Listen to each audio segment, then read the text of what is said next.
ಇನ್ನೂ 4,000 ರೂಪಾಯಿ ಬರಲೇ ಅಲ್ವಾ? ಯಾವಾಗ ಬರುತ್ತೆ ಅಂತ 4,000 ರೂಪಾಯಿ ವೆಯ್ಟ್ ಮಾಡ್ತಾ ಇರೋ ಒಂದು ಗೃಹಲಕ್ಷ್ಮಿ ಯೋಜನೆ ಹಣ ಯಾವ್ಯಾವ ಜಿಲ್ಲೆಗೆ ಹಣ ಹಾಕಿದ್ದಾರೆ ಅಂತ ತಿಳ್ಕೋಬೇಕಾ? ಲೇಟೆಸ್ಟಾಗಿ ಏನೇನು ಅಪ್ಡೇಟ್ಸ್ ಇದೆ ಗೃಹಲಕ್ಷ್ಮಿ ಯೋಜನೆ ಬಗ್ಗೆ ಅದ್ರ ಬಗ್ಗೆ ಈ ಒಂದು ವಿಡಿಯೋದಲ್ಲಿ ನೋಡೋಣ. ಅದಕ್ಕಿಂತ ಮುಂಚೆ ಚಾನಲ್ ಸಬ್ಸ್ಕ್ರೈಬ್ ಮಾಡ್ಕೊಂಡಿಲ್ಲ ಅಂದರೆ ಪ್ರತಿಯೊಬ್ಬರು ಕೂಡ ಕೆಳಗಡೆ ಸಬ್ಸ್ಕ್ರೈಬ್ ಬಟನ್ ಕ್ಲಿಕ್ ಮಾಡಿ ಪಟ್ಟಂತ ಸಬ್ಸ್ಕ್ರೈಬ್ ಮಾಡ್ಕೊಳ್ಳಿ. ಹಾಗೆ ಪ್ರತಿಯೊಬ್ಬರು ಕೂಡ ವಿಡಿಯೋಗೊಂದು ಲೈಕ್ ಕೊಡಿ.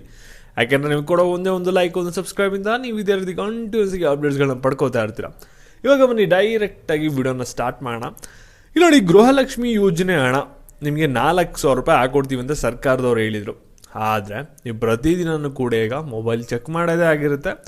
ಆದರೆ ಯಾರಿಗೂ ಕೂಡ ಕರೆಕ್ಟಾಗಿ 4,000 ರೂಪಾಯಿ ಬಂದಿರಲ್ಲ.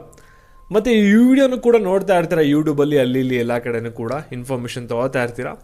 ಅಲ್ಲಿ ನೀವೆಲ್ಲ ಕಡೆ ನೋಡೋದೇನೆಂದರೆ ಗೃಹಲಕ್ಷ್ಮಿ ಯೋಜನೆದು 12ನೇ ಕಂತಿ ಹಣ 13ನೇ ಕಂತಿ ಹಣ ಬಿಡುಗಡೆ ಆಗಿದೆ.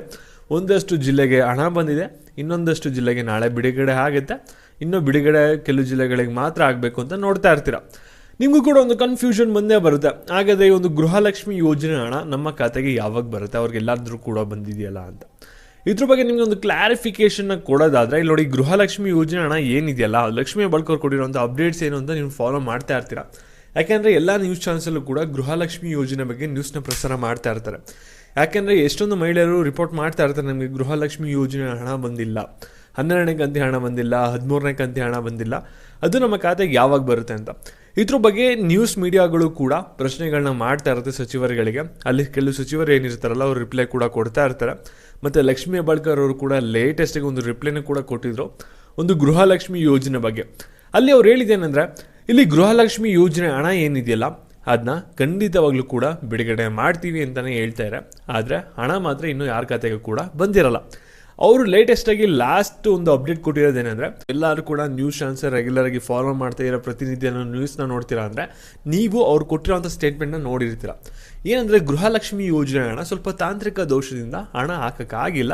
12ನೇ ಕಂತಿ ಹಣ 13ನೇ ಕಂತಿ ಹಣ ಎರಡು ಕೂಡ ಒಟ್ಟಿಗೆ ಹಾಕೊಡ್ತೀವಿ. ಇದ್ರ ಬಗ್ಗೆ CM ಸಿದ್ದರಾಮಯ್ಯ ಜೊತೆನೂ ಕೂಡ ಮಾತಾಡಿದ್ದೀವಿ ಅಂತಲೂ ಕೂಡ ಹೇಳಿದರೆ. ಅವ್ರ ಕಡೆಯಿಂದ ಬಂದಿರುವಂಥ ಲಾಸ್ಟ್ ಅಪ್ಡೇಟ್ ಅದಾಗಿರುತ್ತೆ. ಗೃಹಲಕ್ಷ್ಮಿ ಯೋಜನೆ ಹಣ ಕೆಲವು ದಿನಗಳಲ್ಲಿ ಬರುತ್ತೆ ಅಂತ ಹೇಳಿರ್ತಾರೆ. ಯಾವುದೇ ಥರದ ಎಕ್ಸಾಕ್ಟ್ ಡೇಟ್ನ ಹೇಳಿರಲ್ಲ.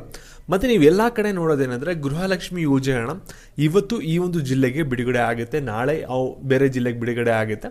ಇಷ್ಟು ಜಿಲ್ಲೆಗೆ ಆಗಲೇ ಹಣ ಬಂದಿದೆ ಅಂತ ನೀವೆಲ್ಲ ಕಡೆ ನ್ಯೂಸ್ನ ನೋಡ್ತಾ ಇರ್ತೀರ. ಇದ್ರ ಬಗ್ಗೆ ನಿಮಗೆ ಒಂದು ಕ್ಲಾರಿಫಿಕೇಶನ್ ಕೊಡೋದಾದರೆ, ಇಲ್ಲಿ ಗೃಹಲಕ್ಷ್ಮಿ ಯೋಜನೆದು 12ನೇ ಕಂತಿ ಹಣ 13ನೇ ಕಂತಿ ಹಣ ನಿಮಗೆ ಮಾತ್ರ ಬಂದಿಲ್ವಾ? ಹಾಗಾದರೆ ಅನ್ನೋದು ನಿಮಗೆ ಈ ಒಂದು ಪ್ರಶ್ನೆ ಬರುತ್ತೆ. ಈ ರೀತಿ ಎಲ್ಲ ಕೂಡ ವಿಡಿಯೋಸ್ನ ನೋಡಾದ್ಮೇಲೆ ಇಲ್ಲಿ ನೋಡಿ, ಗೃಹಲಕ್ಷ್ಮಿ ಯೋಜನೆ ಹಣ ಏನಿದೆಯಲ್ಲ ಅದು ಸರ್ಕಾರದಿಂದನೇ ಅಫಿಷಿಯಲ್ ಆಗಿ ಎಲ್ಲೂ ಕೂಡ ಇನ್ನೂ ಬಿಡುಗಡೆ ಆಗಿಲ್ಲ. ಅದಕ್ಕೋಸ್ಕರ ಯಾವೊಂದು ಮಹಿಳೆಯರು ಕೂಡ ಕರ್ನಾಟಕದಲ್ಲಿ 12 ಮತ್ತು 13ನೇ ಕಂತಿ ಹಣದ 4,000 ರೂಪಾಯಿ ಒಟ್ಟಿಗೆ ಯಾರು ಕೂಡ ರಿಸೀವ್ ಮಾಡ್ಕೊಂಡಿರಲ್ಲ. ಮತ್ತು ನೀವು ಈ ಒಂದು ಜಿಲ್ಲೆಗೆ ಬಿಡುಗಡೆ ಆಗಿದೆ, ನಾಳೆ ಬೇರೆ ಜಿಲ್ಲೆಗೆ ಬಿಡುಗಡೆ ಆಗುತ್ತೆ ಅಂತ ಎಲ್ಲರೂ ನೀವು ನ್ಯೂಸ್ ನೋಡ್ತಾರೆ. ಅದು ಸ್ವಲ್ಪ ಫಾಲ್ಸ್ ಇನ್ಫಾರ್ಮೇಷನ್ ಆಗಿರುತ್ತೆ. ಯಾಕೆಂದರೆ ಸದ್ಯಕ್ಕೆ ಇನ್ನೂ ಒಂದು ಗೃಹಲಕ್ಷ್ಮಿ ಯೋಜನೆ ಹಣ ಏನು ಬರಬೇಕಾಗಿದೆಯಲ್ಲ 12 ಮತ್ತು 13ನೇ ಕಂತಿ ಹಣ ಇನ್ನೂ ವಿತ್ ಹೋಲ್ಡ್ ಮಾಡಿದರೆ ಇನ್ನೂ ಹಣನ ರಿಲೀಸ್ ಮಾಡಿಲ್ಲ. ಏನಕ್ಕೆ ಅನ್ನೋ ಒಂದು ಪರ್ಟಿಕ್ಯುಲರ್ ಕಾರಣ ನಾವು ಕರೆಕ್ಟಾಗಿ ಹೇಳ್ತಾ ಇಲ್ಲ. ಅವ್ರು ಹೇಳ್ತಾ ಇರೋದಂದ್ರೆ ಟೆಕ್ನಿಕಲ್ ಪ್ರಾಬ್ಲಮ್ ಇತ್ತು, ಬಿಡುಗಡೆಯನ್ನು ಮಾಡ್ತೀವಿ ಅಂತ ಹೇಳಿದ್ರು, ಆದರೆ ಇನ್ನೂ ಬಿಡುಗಡೆ ಆಗಿಲ್ಲ. ಹಣ ಬಿಡುಗಡೆ ಆದಮೇಲೆ ನಿಮ್ಗೆ ಅಪ್ಡೇಟ್ ಬೇಕಂದರೆ ವಿಡಿಯೋ ಕೆಳಗಡೆ ಸಬ್ಸ್ಕ್ರೈಬ್ ಬಟನ್ ಅಂತ ಕಾಣ್ತಾ ಇರುತ್ತೆ, ಕ್ಲಿಕ್ ಮಾಡಿ ಸಬ್ಸ್ಕ್ರೈಬ್ ಮಾಡ್ಕೊಳ್ಳಿ. ಹಾಗೆ ಈ ಒಂದು ವಿಡಿಯೋನ ಗೃಹಲಕ್ಷ್ಮಿ ಹಣ ಯಾವಾಗ ಬರುತ್ತೆ ಅಂತ ವೆಯ್ಟ್ ಮಾಡ್ತಾ ಇರ್ತಾರಲ್ಲ ಅಂಥ ಮಹಿಳೆಯರಿಗೆ ಶೇರ್ ಮಾಡಿ, ಅವ್ರಿಗೂ ಕೂಡ ಒಂದು ಮಾಹಿತಿ ಸಿಗುತ್ತೆ. ಮತ್ತು ಇದೇ ರೀತಿ ಅಪ್ಡೇಟ್ಸ್ಗಾಗಿ ಚಾನಲ್ ಸಬ್ಸ್ಕ್ರೈಬ್ ಮಾಡಿ.